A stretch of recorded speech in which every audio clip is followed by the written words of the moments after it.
Hello everyone, in this tutorial I'll be showing you how to use Microsoft Lists as a beginner. Microsoft Lists is a platform that was created by Microsoft to help with the creation of lists, sharing your lists, and also it makes organization and planning a lot easier. The first thing you want to do, once on Microsoft.com, you'll simply sign in as you can see right here. If you don't have an account already, it's quite easy to set up. All you'll do is simply use your email address and create a password. After you have signed in to Microsoft Lists, you will be redirected to this platform. And from here, all I want you to do is tap right where you see New List at the top of the page. After you have tapped on New List, you will be redirected to this page. And the beautiful thing about Microsoft Lists is there are numerous templates you can choose from. So all you have to do is scroll down, and depending on the reason why you're creating a template, we are creating a list, better yet, you'll see a template for that. So let's say, for example, you want to create a work progress tracker. You could simply tap on that. After you have done that, you will see an example of how the template will look. As you can see right here, keep in mind you can see the different sections, the different columns right here. So all you'll have to do now is tap on Use Template. After you have tapped on Use Template, you could personalize the name. You can also personalize the color. So let's say, for example, I want the color to be red. You can also choose an icon to represent this. So you can tap on Create after you're finished. Once you are finished, you'll be led to this dashboard, and as you can see right here, you can see the different columns right here with the heading that was previously on the template. So now all you'll have to do is simply fill in the grid information right here. So for example, let's say I want to upload a video, so I'll simply type in upload video right here. After you have done that, you can add a description. You can also add category, and you can see the progress right here, not started. So you can select that, or if you want, you can change it. So you could tap right there and you could type in progress, completed, blocked, or behind. Then you can tap on the start date, and from here you'll be able to choose a start date. So let's say I want to start tomorrow, and it will be due next week. So all you have to do is double tap the block, then I can choose the date. And after you have done that, if you would like to assign it to someone else, you could tap in this section. Then from here you could add the name of the person that you would like to assign it to, and you can also add notes. Once you have filled out the information, as you can see right here, if you would like to share it, you can simply tap on share at the top left hand corner, and from here you will see the link. And what I like about it also, you can decide what the person can do with the link.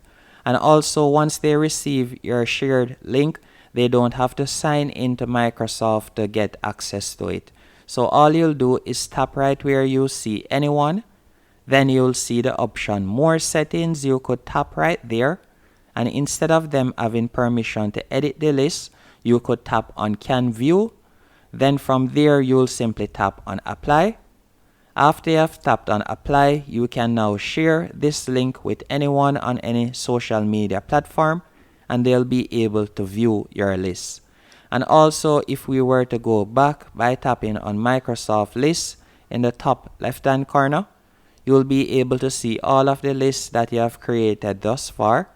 And again, if you would like to share a particular list, all you have to do is hover over the list. Let me do that real quick. Then you will see three dots. You are going to tap on the three dots. Then you could select share. Or if you would like to remove it, you could tap on remove list. Or if you would like to change the name or so on, you can also do that. And if you would like to delete the list overall, all you have to do is tap on delete list after going into settings. And keep in mind, you can also change the view. For example, if I were to go into book list right here, at the moment you can see that it is in a grid. But let's say I want it to be in a calendar all I would have to do is tap on the plus in the top right hand corner to change the view.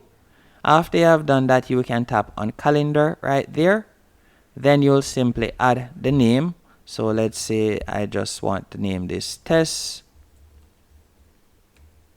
Then after you have done that, from here you can choose the start date and you can choose the end date right here.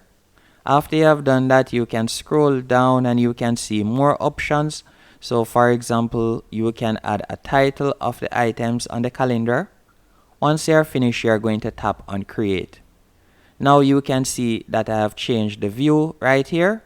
So instead of it being in a list view, it is now in a calendar view, as you can see right here.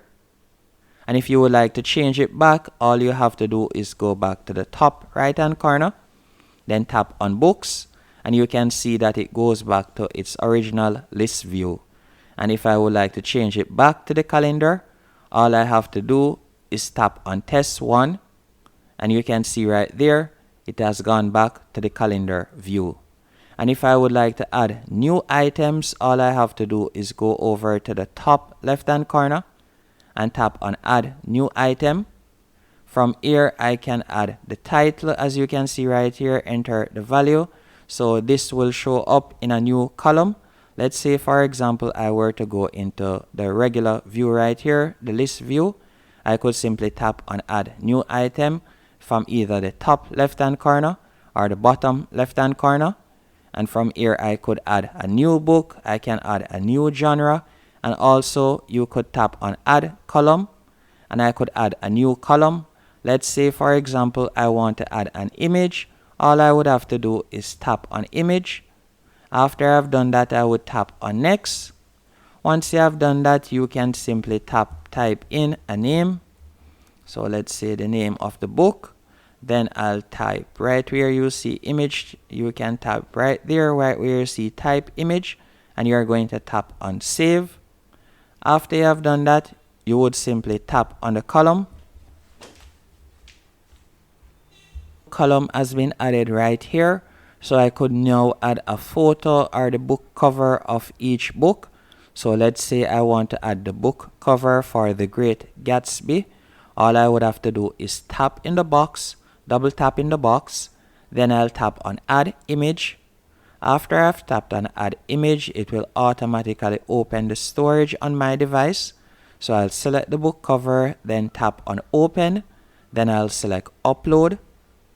After it has been uploaded, I will show you right there. So now the book cover has been added. So you can see the book cover right here. As you can see right here, this is it. And that's it. And again, all you have to do is tap on Microsoft List in the top left hand corner to go back to the original dashboard. And you can create numerous lists if you want. All you have to do is tap on see all templates, and you can scroll through the numerous templates that they have. And once you have found one to your liking, depending on what you're doing, you can simply create a new list. Hope you found this video helpful and informative. If you did, be sure to hit the like button and subscribe, and thank you for watching.